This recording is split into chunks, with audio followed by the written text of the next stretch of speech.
en tant qu'universitaire pour la première fois, l'occasion m'est offerte d'intervenir publiquement sur l'œuvre du professeur Djibril Samb, un monument de la philosophie et de la science. J'ai l'immense honneur, ce 8 novembre 2018, devant ce public composé de sommités intellectuelles, de présenter les derniers livres de ce grand spécialiste de Platon. Le tome 2, La mesure des choses, de l'heure de philosopher la nuit et le jour, couvre toute l'année 2016.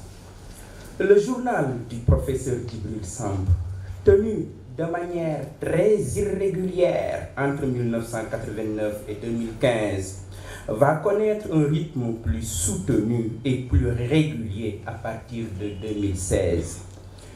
Il consulte son journal 285 fois sur les 366 jours de l'année 2016. Il n'est resté seulement que 81 jours sans consigner ses méditations. Mais rappelons que le professeur Djibril Samb ne fait pas que tenir un journal. Son projet éditorial est encore beaucoup plus large. Parallèlement à ses méditations journalières, il est engagé dans beaucoup d'autres recherches aussi importantes que la tenue de son journal philosophique. Rien qu'en 2016, il a publié Figure du politique et de l'intellectuel au Sénégal, écrit sur l'information et la communication, tome 1 et 2, et prévoyait la publication de 2 ouvrages en qualité d'éditeur scientifique. Il s'agit des ouvrages posthumes du philosophe Alassane Daou et du jurisconsulte islamologue Amadou Mahtar Samb. En 2016, il était en train de faire les dernières corrections de son immense commentaire de l'Odyphon de Platon, qui finalement va paraître en 2017.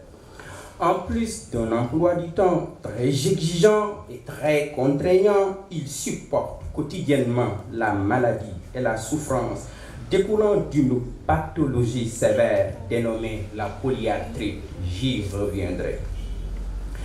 Mais la première question qui me vient à l'esprit est la suivante. Où trouve-t-il le temps pour abattre ce travail colossal?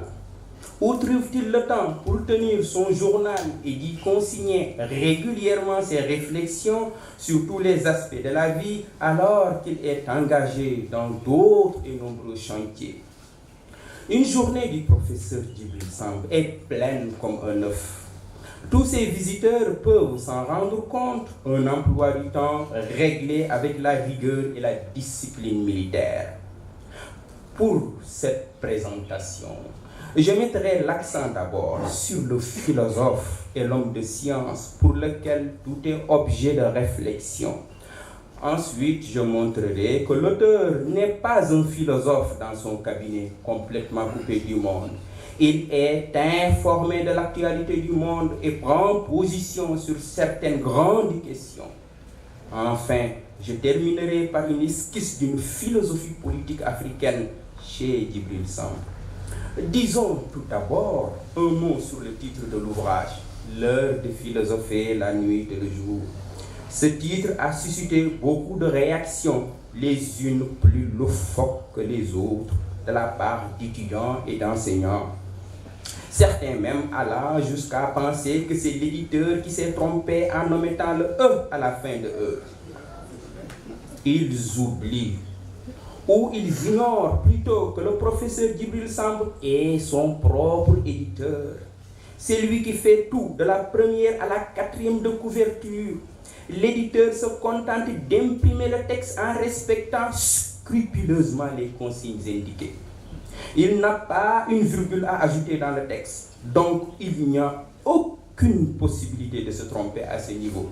Le titre est bien correct, plus que correct. Il n'y a aucune faute sur le titre de l'ouvrage.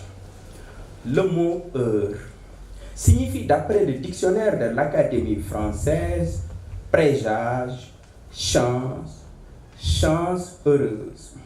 Il est vieux et n'est plus guère d'usage.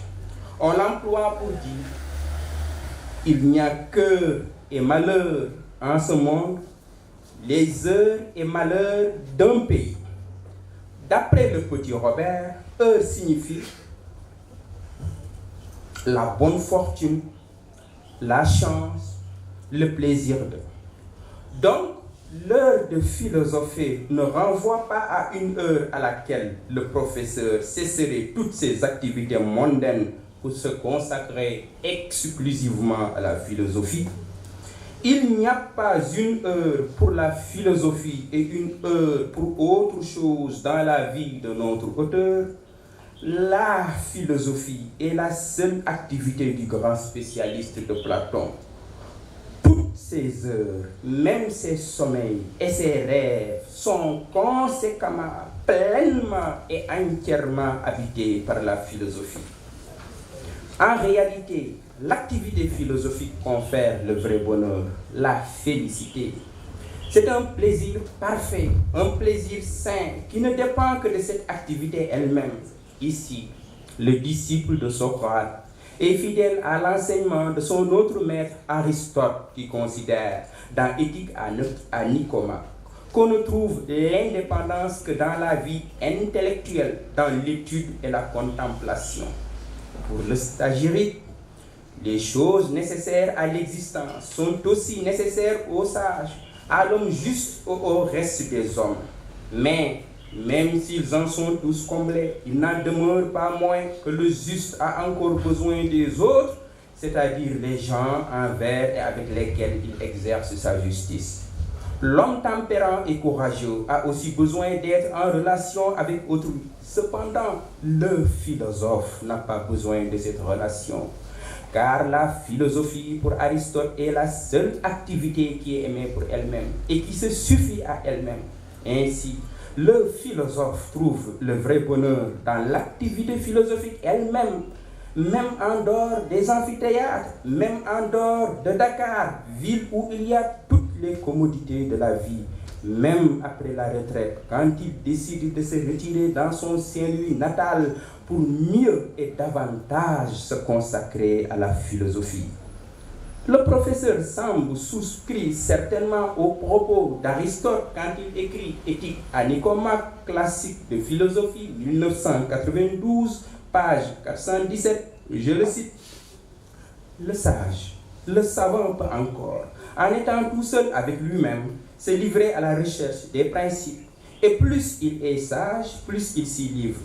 Je ne veux pas dire qu'il ne vaille pas mieux pour lui d'avoir des compagnons de son travail, mais le sage n'en est pas moins le plus indépendant des hommes et le plus en état de se suffire.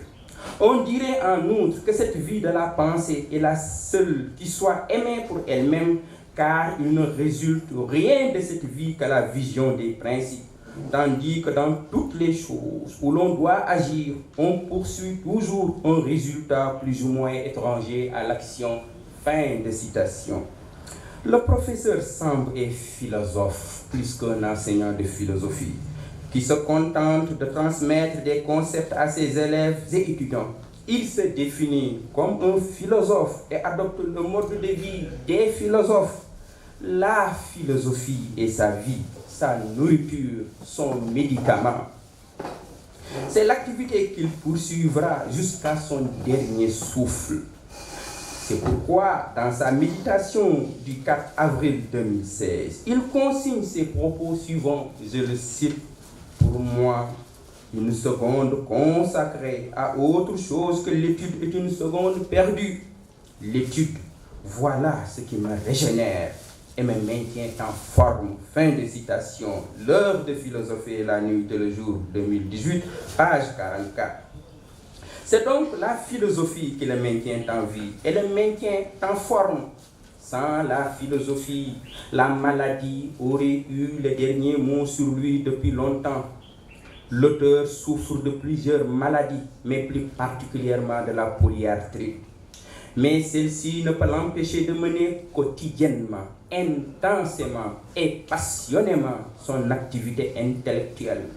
Il a dompté sa maladie parce que pour lui, je le cite, le gouvernement de soi est le premier cycle d'apprentissage du pouvoir et il le reste toute la vie. Fin de citation. L'heure